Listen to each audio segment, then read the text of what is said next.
Hello, fellow parents and educators.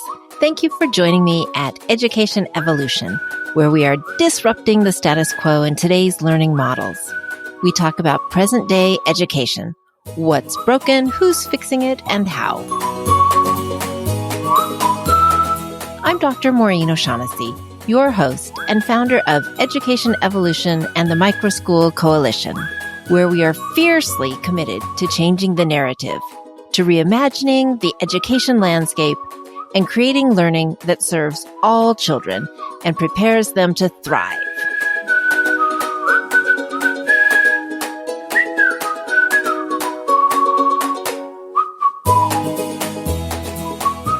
Hello, Rachel. Thank you for joining us today. Hi, Maureen. Thank you so much for having me. I'm really excited. You are one of the very few people I know that has also started your own school that's determined to be the change you want to see in the world. I love that. And audience, Rachel is the co-founder and lead teacher at the Bauhaus Montessori, and that's a micro school for adolescents in New Orleans. And I can't wait to hear about how you did this, why you're doing it, and just what it looks like. So thank you for being here. Yeah, thank you so much for that introduction. Yes. First thing is, whatever made you do something as crazy as starting a school? What motivated this? Yeah, that's a great question. So I think in some ways it was out of just a real desire to do something kind of big and generative and to take on this work that my husband and I had been bouncing ideas around in the car for years. And then part of it also came from just being very happy teaching and very happy working with children, but also being so deeply dissatisfied with education and kind of the systems that I was working in. And always feeling like I was paddling upstream. And just, I think seeing a lot of dysfunction and seeing a lot of kids and teachers unhappy and just feeling like, what can I do about this? And how can I find a place in education where I can feel authentic joy and not always feel like I'm just trying to keep my head above water? Oh, I feel your pain. Wow.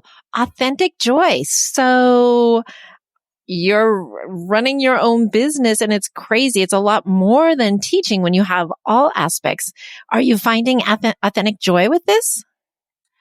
I am. It's interesting because in so many ways, if you look at the hours that I work every day and every week, they're tremendously more than when I was, working in a school just as a teacher or as a director. But I think the sense of ownership and the sense of being able to stop and adjust course and building relationships with the families and communities, and then, of course, the students, it just feels really energizing. And I realized that it's not so much work that was tiring me out. It was feeling that sense of feeling like I was going upstream or beating my head against the wall. That was really exhausting. And so I think because the work now that my husband and I do in our school feels like we're always kind of making progress or we're able to be problem solvers, it does feel very joyful, even though it is definitely a lot of work. I love what you just distinguished. It's not that we educators mind hard work. It's when it feels like we're doing pointless things or preparing for a state test that doesn't feel relevant to us and we're trying to sell it to kids. So I think you're right. If we feel like it's meaningful work, educators are one of the few professions that I know that take so much work home and keep going. So it's gotta be about joy and feeling like we're making a difference. So thank you. That to me is a clear distinction. I want to loop back around because a big piece of what is missing in large traditional schools trying to get through traditional curriculum is relationships. And I expected to hear you say relationships with students. That's always key. But I also heard you say families, and relationships with families is not even on the radar of a lot of schools. Talk about relationships and how that plays out in your school. Yeah, and our school is kind of interesting because right now we just work with 6th, 7th, and 8th graders.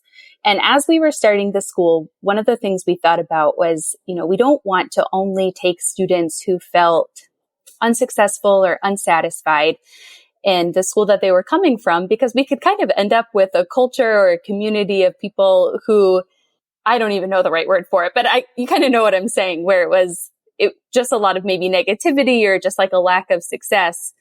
And what we found out was that there are so many amazing kids out there who are so bright and who have this desire to just get more out of their school. And so as we were coming up with the admissions process for Bauhaus, we realized that, okay, we could kind of make an online form and we could come up with this matrix of what we were looking for in terms of grades or extracurriculars. But first and foremost, really 100% of the time, our admissions process starts with just hearing the family's story when it came to their child's education.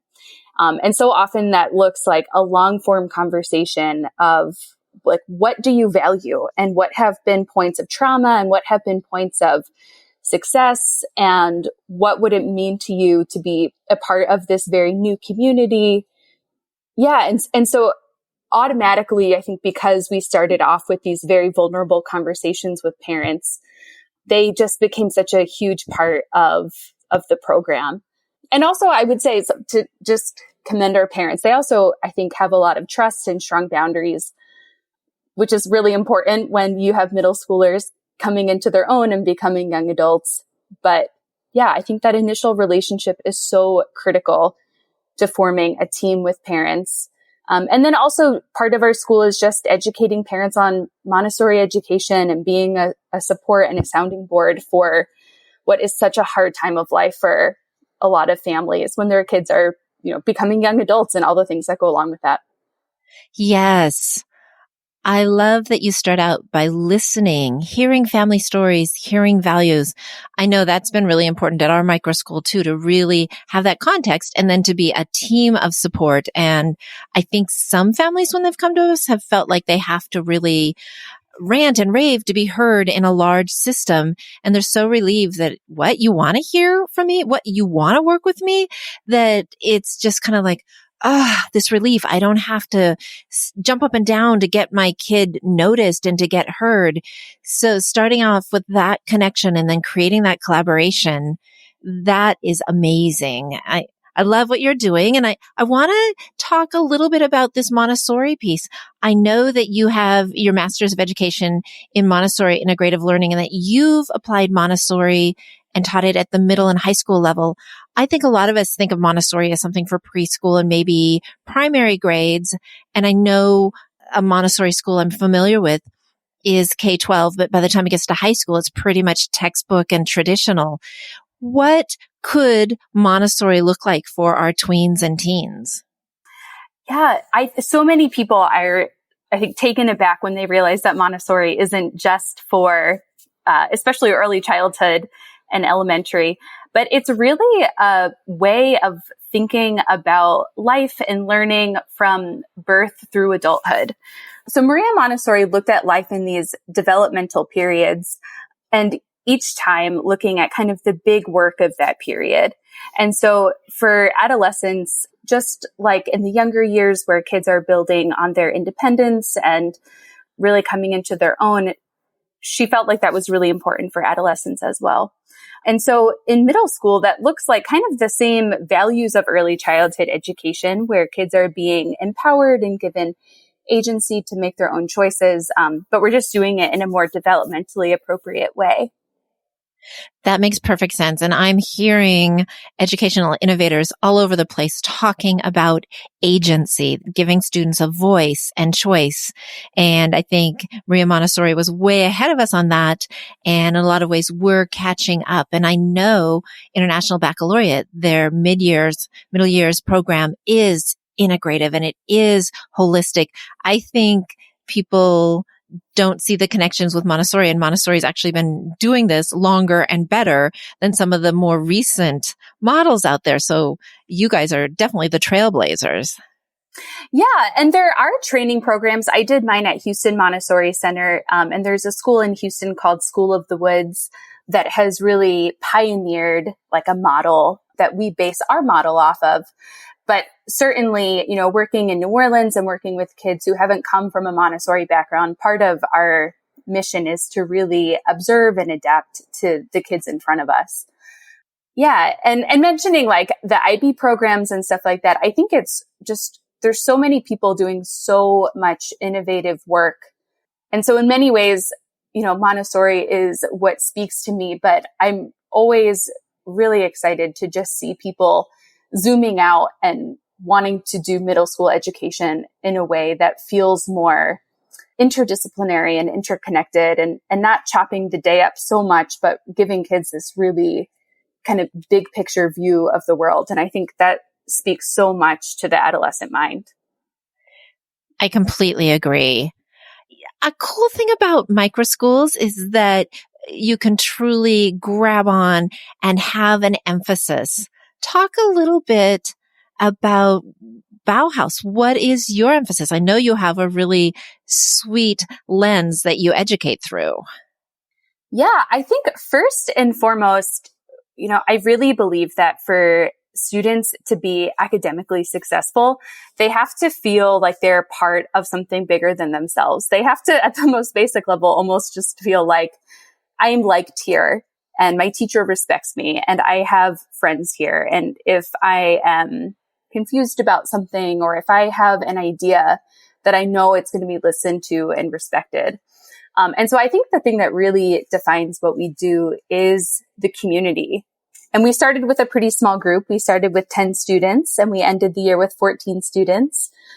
But, I think it's a pretty amazing thing to say that all 14 of our students, they kind of had their tribe. They were a part of the group in a way that there was always not always mutual respect, but mutual respect was the norm. And if it ever broke down, that there were ways that they, could get back into their relationships. And so I think that was definitely a hallmark. And then, curriculum wise, we really focused on, I think, observing students, of letting them have a lot of choice and a lot of freedom while also holding them to high standards. Our students want to go to great high schools and beyond into college. And so it was always a sort of dance of keeping up really high rigor, but also making sure that what we were doing was dialogue based and project based, and that, students were able to progress in math at their own pace. And so I think that was one of the things that gave us a really great start to the school year, was kind of being able to hold both of those things at the same time. That makes really good sense. We know that kids need to feel liked and respected. We all do, to thrive. We also know that student engagement starts dropping after elementary and kids become more and more disengaged. And I think a piece of that is because they don't feel like they're even seen, let alone heard or valued. So for you to have that foundation and then to give them a lot of choice in the curriculum, that's such a win-win. That I love what you're doing. Thank you. Yeah. And I think middle school education and I think high school too, it's so important to be able to like pause and to re-engage kids. I think you're right. A lot of elementary programs are doing things to engage students more, or, just when I look back on my own elementary program, there were so many fun activities and there were all of these kind of community events and parent events and kind of special things that were going on and special things that we studied. And then often when kids get to middle school, it can feel like they're just kind of shuffled from class to class. And so I think creating a program that exclusively focused on middle school let us just say, like, no, this is a really special period of life where kids in many ways are, they have one foot in childhood and they have one foot in adulthood, and they need something really specific and special to meet that need and to kind of honor both of those things that they're holding inside of them. Yes, that's a great description. One foot in two different worlds. Rachel, I want to shift because you had mentioned something in our communications that to me caught my attention. I love all things woo-woo. I love the whole human being, the spiritual aspects, the wellness, the mindfulness. And you're also passionate about the spiritual preparation of teachers. What Yes. in the world does that mean? It sounds really cool. Yes, I know. And I struggled to even come up with a word to grasp what I meant. And that's what I landed on, was the spiritual preparation of teachers. And in Montessori, we talk a lot about the prepared environment, that when a student comes in, that the room is set up for them and that they're able to access their materials and get food and the water and bathroom and all those kinds of things. But I think a really important part of the classroom environment and preparing that is preparing yourself as a teacher, as an adult. And I think that's so multifaceted. So in some ways, it's the really technical knowledge of children and, what's going on in their brains and how do I best teach literacy and math. But I think there's this other part of coming in with just sort of your inner work sorted out, that you feel a sense of peace and a sense of purpose, and that you can connect your work to something bigger and deeper than yourself. And I think if, in the process of finding that, and it's definitely a lifelong journey, and sometimes it's a daily journey that shifts throughout the day, but I think that is so critical in being able to just teach in a really respectful way, in a real way, and to build relationships and to know what to do with your own mistakes and to be able to rebound. Because I think teaching's really hard work. And yeah, just being able to be in touch with who you are on a deeper level is so critical to being a transformational teacher, and also to having the resilience to keep going. Agreed. And it definitely is a lifelong journey. I know that's something that I am constantly working on. And I actually have a coach that helps me work on that, because the more that old airplane metaphor, if we put our own oxygen mask on first, if we really are taking care of ourselves and in touch with ourselves and knowing what works and what we need to be on our A game, then we have so much more to give to our students and families. And I think sometimes traditional teacher prep models focus on that technical knowledge that you talked about. Oh, here are the stages. Here's what Piaget says. Here's what Erickson says.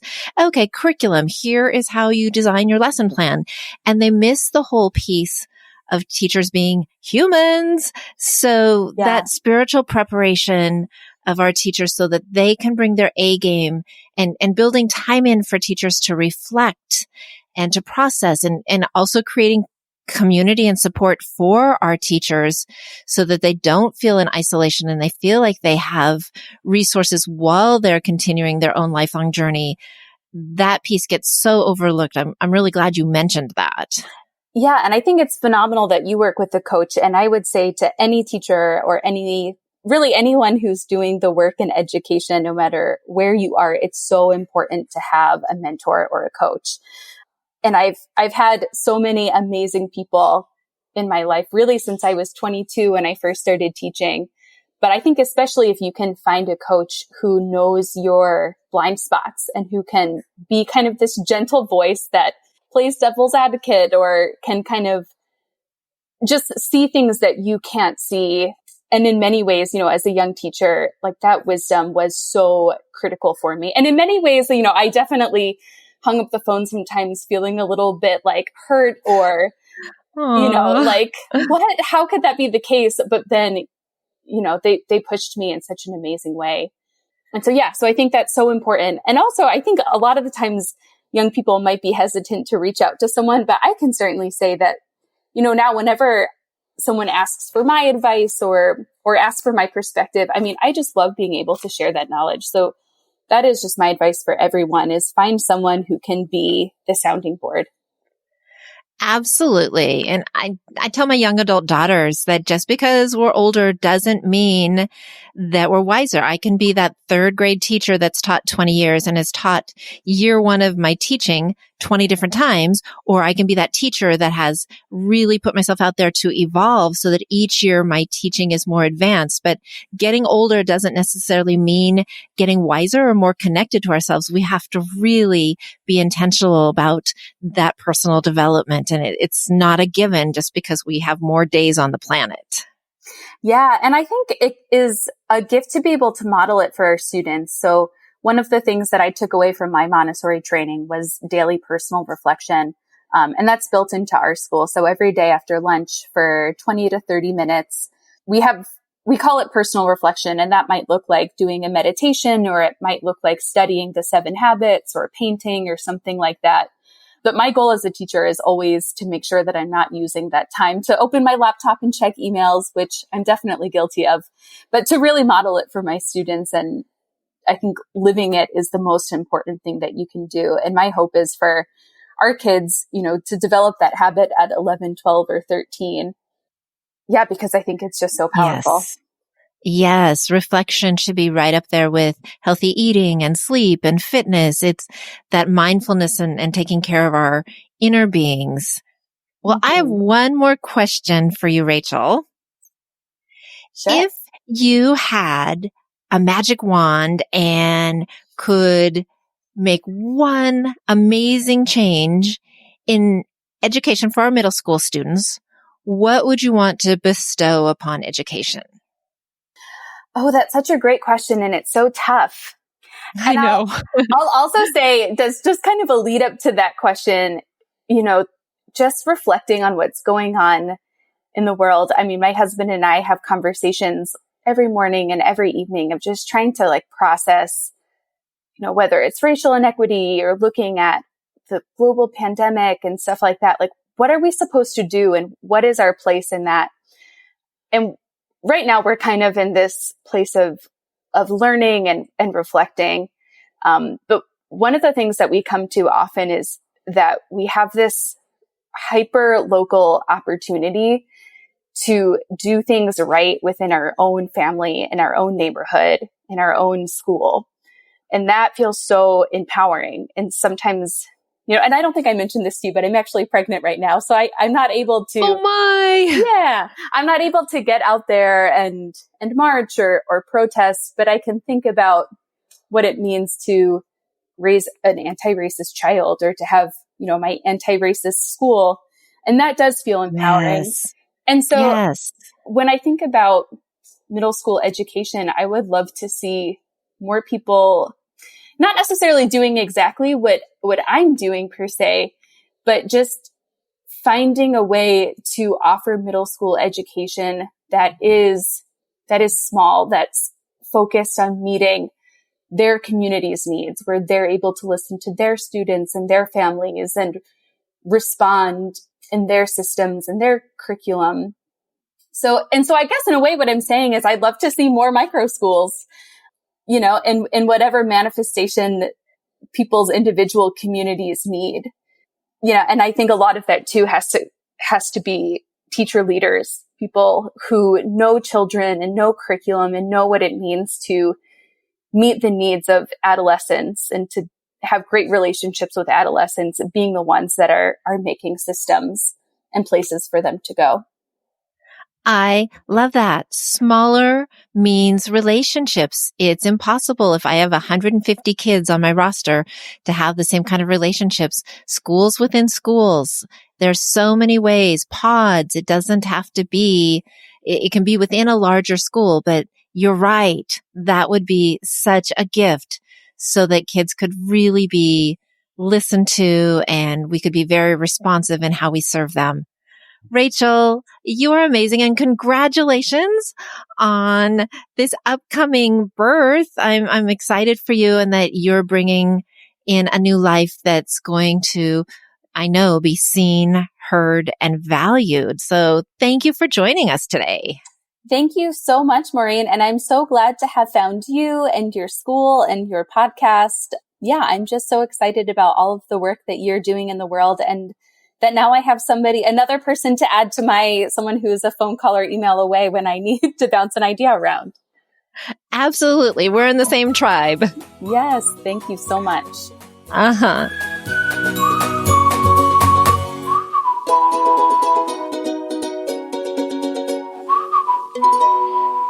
What a treat to get to be inspired weekly by these wonderful educational innovators. I love getting to be on this podcast. 3 pieces that really resonated for me from what Rachel said. The first one is teacher responsibility.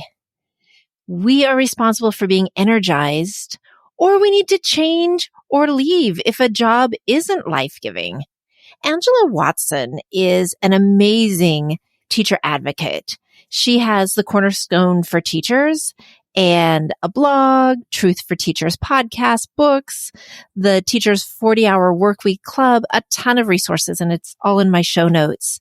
And in her book, Fewer Things Better, The Courage to Focus on What Matters Most, she says you have to get real about what you want and decide if you're actually motivated to change.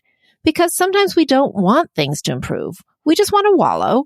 We want to talk about how awful and difficult things are and have others commiserate and admire us for all the hardship we manage to endure. So if we want to be energized and we're not, we're going to have to be really intentional about making those changes. And I'm impressed that Rachel and Harry said, yeah, let's do this. The second piece that she mentioned that's really on my mind right now is interdisciplinary instruction with student agency. The Montessori model is founded on this principle. And episode 9 of this podcast, we focused completely on interdisciplinary because that's a direction that my microschool lead prep is going more deeply into. We have to connect things together and connect them to the real world. We can't have these chopped up topics and go from one block to another block to another block. We're not dealing with widgets. We're dealing with humans. So that really resonated with me.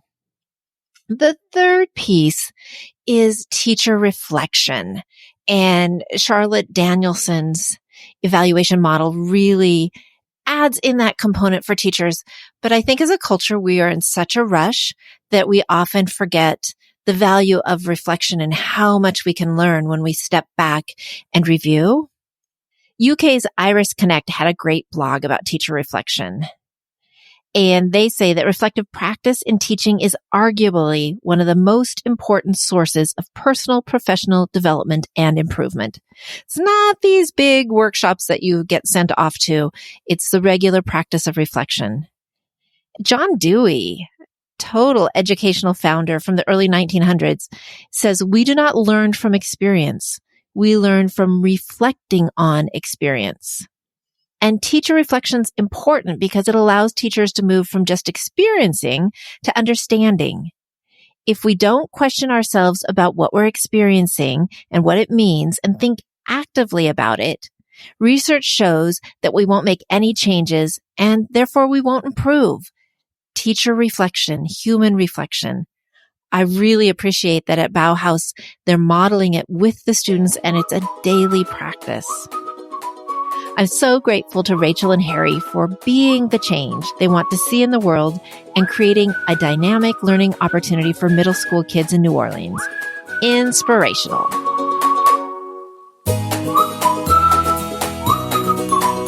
I know how challenging it is to make changes inside your own school or community. I've spent years working with schools around the world on creating learner-centered programs, and it always struck me how much schools were able to get done with the right tools and guidance.